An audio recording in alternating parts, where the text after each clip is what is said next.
4টা ডিম নিয়েছি। 4টা ডিমের মধ্যে প্রথম 2টা ডিম নিয়ে নিলাম। কুসুমটা আমি আলাদা করে এভাবে করে রেখে দিব অন্য একটা বাটিতে। 2টা ডিমের সাদা অংশকে এখন আমি বিট করে নিই। সবচেয়ে মজার বিষয়, আমি কোনো মেজারমেন্ট কাপ ইউজ করি না, আমি এই কাপটা দিয়ে সবসময় কেক বানাই থাকি। সাদা অংশটাকে আমি বিট করবো আর অল্প করে চিনি দিব। এরকম করে বারবার বিট করে যখন সাদা অংশটা একদম ফোম ফোম হয়ে আসবে, এর মধ্যে আমি হলুদ অংশটাও দিয়ে দিব। এরপর ভালো করে বিট করে এর মধ্যে আমি সয়াবিন তেল আর ভ্যানিলা এসেন্স দিয়ে আবার একটু বিট করে নিব। কয়েক সেকেন্ডের জন্য সবকিছু একসাথে মিক্স হয়ে গেলেই চলবে। এরপর আমি হাফ কাপ ময়দা, 1 টেবিল চামচ কোকো পাউডার, 1 চা চামচ বেকিং পাউডার, 1 চা চামচ গুঁড়া দুধ এবং 1 চিমটি লবণ নিয়ে এখন ভালো করে এরকম করে ছাঁকনি দিয়েছে ডিমের ফোমের মধ্যে দিয়ে দিলাম। ছাঁকনি দিয়ে ছাকার কারণে ব্যাটারটা অনেক বেশি স্মুথ হবে এবং আলতো হাতে এখন নাড়িয়ে এরকম একদিকে ঘুরিয়ে সুন্দর করে মিক্স করে নিতে হবে। এই একই মেজারমেন্টে আপনারা ভ্যানিলা কেকও বানাতে পারবেন, শুধু কোকো পাউডারটা স্কিপ করলেই হবে। এখন 7 ইঞ্চি মোল্ডের মধ্যে তেল ব্রাশ করে এর মধ্যে আমি বেকিং পাউডার বিছিয়ে এর উপরে আবার একটু তেল ব্রাশ করে দিলাম। তারপর সেই ব্যাটারটা এটার মধ্যে দিয়ে এখন ভালো করে হাত দিয়ে এরকম করে ট্যাপ করে নিলাম, যেন ভিতরে কোনো বুটবুট না থাকে। যেহেতু চুলায় বেক করবো, তাই চুলায় একটা বড় হাঁড়ি বসে তার মধ্যে স্ট্যান্ড দিয়ে আমি ফ্রি হিট করে নিয়েছি। এর মধ্যে কেকটা দিয়ে উপর দিয়ে ঢাকনা দিয়ে ঢেকে দিলাম। আর এরকম ফ্রাই প্যানে ঢাকনা হলে বেশি ভালো হয়। চাইলে আপনারা সরা দিয়েও কাজ করতে পারেন, তবে ঢাকনার যে ছিদ্র থাকে সেটা অবশ্যই বন্ধ করে দিতে হবে।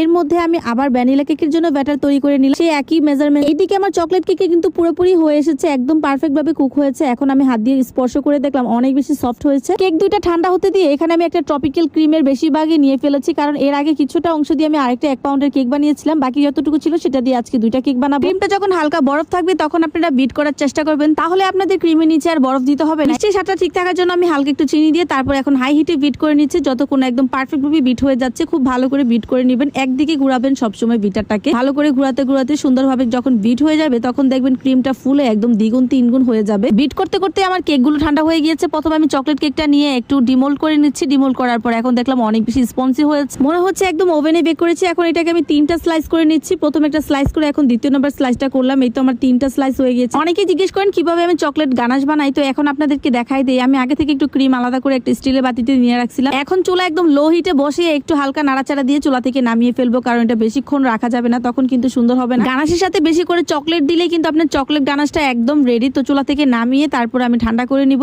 কেক বোর্ডের উপর প্রথম লেয়ারটা দিয়ে তার মধ্যে সুগার সিরাপ দিয়ে এর মধ্যে আমি ক্রিম দিয়ে আবার দিয়ে দিলাম চকলেট গানাশ। এরপর আরেকটা লেয়ার দিয়ে সেখানে আবার সুগার সিরাপ দিয়ে ভিজিয়ে তারপর ক্রিম দিয়ে আবার চকলেট গানাশ, এভাবে করে প্রত্যেকটা লেয়ারিং করে আমি সুন্দর করে এটাকে কোটিং করে নিলাম। ঠান্ডা হতে রেখে দিব, তাহলে আমার ফাইনাল ফিনিশিং করতে অনেক বেশি সুবিধা হবে। আর এইদিকে আমার ভ্যানিলা কেকটাও কিন্তু অনেক বেশি স্পঞ্জি হয়েছে। এটাকেও আমি লেয়ার করে তারপর এটাকেও আবার আমি কোটিং করে নিব। প্রথমে আমি ভ্যানিলা কেকটা দিয়ে দিলাম, তারপর উপরে সুগার সিরাপ দিলাম। সুগার সিরাপ দিলে কেকটা অনেক বেশি সফট হয় এবং ক্রিমটাও ভালো করে বসে। এটাকে আবার আমি সেম ভাবে কোটিং করে ফ্রিজে ঠান্ডা হতে রেখে দিলাম। ডেকোরেশনের জন্য যে ক্রিম রয়ে গেছে সেখান থেকে অর্ধেক ক্রিম আলাদা করে বাকি অর্ধেকের মধ্যে আমি চকলেট গানাশ দিয়ে দিলাম বেশি করে। এখন এটাকে মিক্স করে আমি চকলেট কেকের জন্য চকলেট ক্রিম বানিয়ে নিলাম। এখন উপর থেকে ভালো করে চকলেট কেকের মধ্যে আমি ক্রিমগুলো ভরিয়ে ভালো করে সেট করে নিচ্ছি। এখন যেটা দেখছেন সেটা আপনাদের চোখে দেখে শিখতে হবে, এটা মুখে বলে